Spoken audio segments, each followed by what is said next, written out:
ಬಾಣಲೆ ಇಟ್ಟಿದ್ದೀನಿ, ಸ್ವಲ್ಪ ಕಾಯಿಲಿ. ಸ್ವಲ್ಪ ಕಾಯ್ದಾದ್ಮೇಲೆ ಭಾಗ್ಯಲಕ್ಷ್ಮಿದು ರವೆ ತೊಗೊಂಡಿದ್ದೀನಿ. ರವೆ ಉಂಡೆಗೆ ಸ್ವಲ್ಪ 1 kg ರವೆ ತೊಗೊಂಡಿದ್ದೀನಿ ನಾನೀಗ. ನಿಮಗೆ ಎಷ್ಟು ಬೇಕೋ ಅಷ್ಟು ಮಾಡ್ಕೊಳ್ಳಿ. ನಮ್ಮನೆ ಸ್ವಲ್ಪ ಜಾಸ್ತಿ ಜನ ಇದ್ದಾರೆ, ಹಾಗಾಗಿ ನಾನು 1 kg ತೊಗೊಂಡು ರವೆ ಉಂಡೆ ಮಾಡ್ತಾಯಿದ್ದೀನಿ. 10-15 ಜನ ಇದ್ದಾರೆ ನಮ್ಮನೆ, ಸರಿನಾ? ಇವಾಗ ಸ್ವಲ್ಪ ಚೆನ್ನಾಗಿ ಫ್ರೈ ಮಾಡ್ಕೋಬೇಕು. ಮೀಡಿಯಮ್ ಉರಿ ಇಟ್ಕೊಂಡು ಸ್ವಲ್ಪ ಚೆನ್ನಾಗಿ ಫ್ರೈ ಮಾಡ್ಕೊಳ್ಳಿ. ಇದು ಮನೆ ತುಪ್ಪ. ಮನೆ ತುಪ್ಪ ಇರೋದ್ರಿಂದ ನಾನು ಮನೆ ತುಪ್ಪನೇ ಬಳಸ್ತಾ ಇದ್ದೀನಿ. ನೀವು ಬೇಕು ಅಂದರೆ ಬೇರೆದು ಹಾಕೋಬೋದು. ನಂದಿನಿ ತುಪ್ಪ ಬೇಕು ಅಂದರೆ ನಂದಿನಿ ತುಪ್ಪ ಹಾಕೋಬೋದು.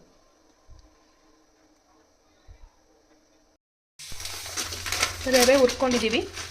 ಮೀಡಿಯಮ್ ಉರಿಲಿ ರವೆ ಗಮ್ ಅಂತ ಸ್ಮೆಲ್ ಬರಬೇಕು, ಅಲ್ಲಿವರೆಗೂ ಹುರ್ಕೋಬೇಕು. ನೋಡಿ, ಚೆನ್ನಾಗಿ ಫ್ರೈ ಮಾಡ್ಕೊಂಡಿದ್ದೀನಿ ರವೆನ. ಮನೇಲಿರೋ ತುಪ್ಪ ಹಾಕಿ ಚೆನ್ನಾಗಿ ಫ್ರೈ ಮಾಡ್ಕೊಂಡಿದ್ದೀನಿ. ಫ್ರೈ ಮಾಡ್ಕೊಂಡಿದ್ದಕ್ಕೆ 1 kg ಸಕ್ಕರೆ ಹಾಕ್ತಾಯಿದ್ದೀನಿ. 1 kg ಸಕ್ಕರೆ ಮತ್ತು 1 ಕೊಬ್ಬರಿ ಹಾಕ್ತಾಯಿದ್ದೀನಿ.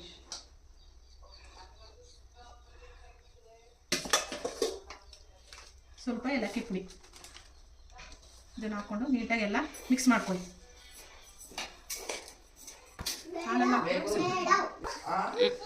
ಇವಾಗ ಹಾಲು ಹಾಕ್ಕೊಳ್ಳಿ, ಮಿಕ್ಸ್ ಮಾಡ್ಕೊಳ್ಳಿ, ಉಂಡೆ ಮಾಡ್ಕೊಳ್ಳಿ. ನೋಡಿ ಫ್ರೆಂಡ್ಸ್, ಉಂಡೆ ಮಾಡಿದ್ದೀನಿ. ಇಷ್ಟು ಉಂಡೆ ಬಂದಿದೆ. ತುಂಬ ಚೆನ್ನಾಗಿದೆ ಫ್ರೆಂಡ್ಸ್. ಮಾತ್ರ ನೀವು ಮಾಡ್ಕೊಳ್ಳಿ, ತಿನ್ಕೊಳ್ಳಿ. ನೀವು ಬಾಯಲ್ಲಿಟ್ಟರೆ ಹಾಗೆ ಕರ್ಗೋಗ್ತಾ ಇದೆ ಫ್ರೆಂಡ್ಸ್. ನೀವು ಮಾಡ್ಕೊಳ್ಳಿ, ಮನೇಲಿ ತಿನ್ಕೊಳ್ಳಿ. ನೋಡಿ ಹೇಗಿದೆ ಅಂತ. ಸುಮಾರು ಒಂದು 40 ಉಂಡೆ ಆಗಿದೆ. 2 kg ಅಷ್ಟು ಮಾಡಿದ್ವು ನಾವು. ಎಲ್ಲ ಸಕ್ಕರೆ ಕೊಬ್ಬರಿ ಎಲ್ಲ ಸೇರಿ 2 kg ಎಷ್ಟಾಗಿತ್ತು. 40ರಿಂದ 45 ಉಂಡೆ ಆಗಿದೆ. ನೀವು ಮಾಡ್ಕೊಳ್ಳಿ. ಚೆನ್ನಾಗಿದ್ರೆ ಫ್ರೆಂಡ್ಸ್ ಶೇರ್ ಮಾಡಿ, ಲೈಕ್ ಮಾಡಿ, ಸಬ್ಸ್ಕ್ರೈಬ್ ಮಾಡಿ. ಏನಾದರೂ ನಾವು ಹೀಗೆ ಮಾಡ್ತೀವಿ, ನೀವು ಯಾವ ರೀತಿ ಮಾಡ್ತೀರಾ ಅದನ್ನು ನಮಗೆ ತಿಳಿಸ್ಕೊಡಿ friend. Thank you. Bye bye. Vidya YouTube ಚಾನಲ್ಗೆ ನೆಕ್ಸ್ಟ್ ವಿಡಿಯೋದಲ್ಲಿ ಸಿಗೋಣ. ಬಾಯ್.